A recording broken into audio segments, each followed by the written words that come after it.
Welcome, Haz Mat community, to this episode of the Haz Mat Roundtable 2.0, the only interactive show that lands on the X and in the hot zone, where everybody has a seat at the table. I'm Jason Rogers, along with Bob Coscignano, Mike Monaco, and Bobby Salveson. For the next 20 minutes, we'll be in the hot zone and on the X with the Hazmat guys. Today's roundtable discussion is brought to you by ResponderTraining.com. You can reach out to Responder Training at 765-524-4848. That's ResponderTraining.com. You'll find a link to that sponsor and all of our sponsors at the show notes below. Welcome to this edition of the Roundtable, guys. Hello, Mike. Glad to still be alive. Mike. Oh, Mike. For those of you that didn't know, Mike is has the HIV. I mean COVID. Yes, I had the low vid. The low vid. The low vid. There's the high five and the low vid. I heard you got the Wuhan wheeze. That's good stuff. Oh my god, I've got the kung fu out of me. You sound a lot better than you did when I talked to you on the phone the other day. I got to tell you that. I feel a lot better. We were actually just talking. We're gonna do a whole kind of catch-up episode this week on what it was like to go through this process. And the only word I have is exhausting. Interesting. Well, did you get short of breath? Yes. Did you? Mm-hmm. I couldn't breathe. I couldn't take in full breaths. Wow. So the whole gamut of everything that was put out as far as the signs and symptoms and all, you had it. You had it all. I didn't lose sense of smell or sense of taste. I had no taste to begin with. So we can all agree to that. But yeah, no, everything else was pretty much spot on. I sweat, I hurt, and it just started you started feeling like shit, right? And then just kind of overtook it. I had a cough one day, and then I woke up. I lay down in the firehouse, and I woke up, and actually Bob was in the room when I got up, and I was like, I can't be here anymore. I am done. Yeah. And it was just as quick as that. And everybody was very happy for you that you weren't, Yeah. Guys were ready to throw them out the window.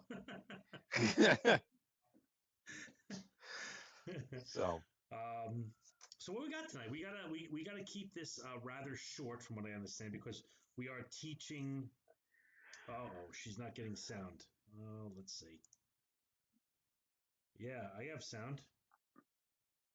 Does anybody else not have sound? You guys hear us, right? I sound wonderful. I always sound great. I always sound great. Anybody else not? Not getting sound. I don't know. I'm getting choppy internet, but other than that. I'm wondering if we have an internet issue. With this, honestly, with this Zoom, I'm wondering, with the amount of people that are on this Zoom thing, and that's one of the things we want. This 4-panel sound is breaking up now. Christina can hear it. Is I think a lot of this platform is like overwhelmed. Probably, yeah. Everybody's doing it. Like everybody's having little drink fests at night and little happy hours and whatnot. And they got to leave room for us hazmat people, right? I know.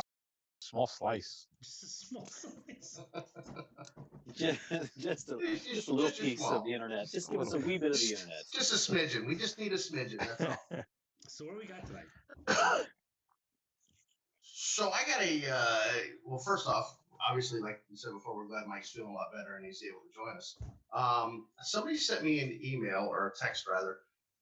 They said, hey, listen, a great topic in light of everything that's going on would be, how are we going to use training suits in the future? So like you're at a training academy, you have a training company, what have you, how are you going to eke on them? What's the best way here, there, whatever? So one of the things that I saw a company, actually, one of our past sponsors, it might be a sponsor now, I don't remember, Intercontinental Fire Academy.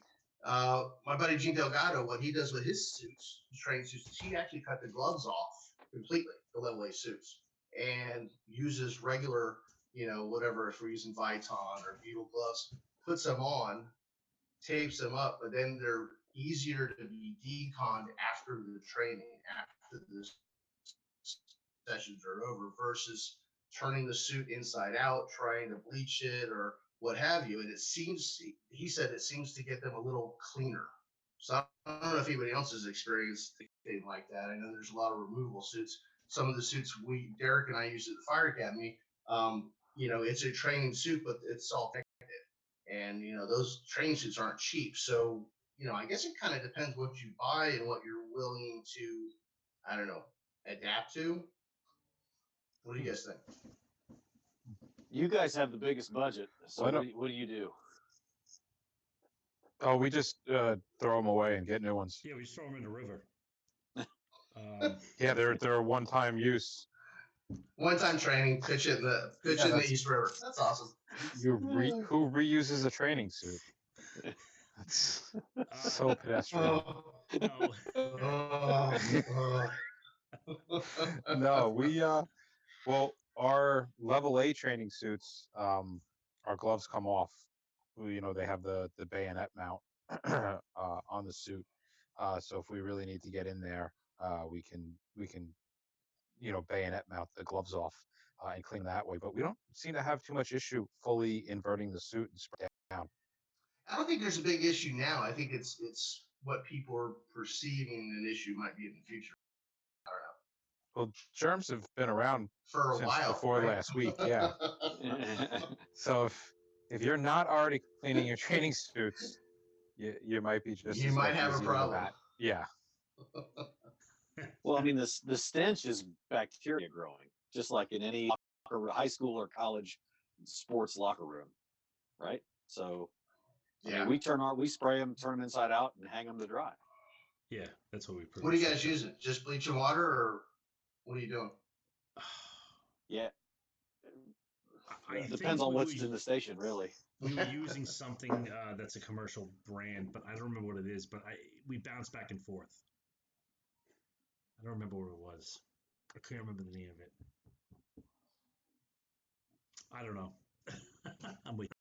Yeah, I guess it could be something. Probably people will take a little bit more care of how they are decomming the stuff after a training or after a class, and before they store them. Yeah, I mean, you definitely should be wearing gloves inside of trains. Absolutely.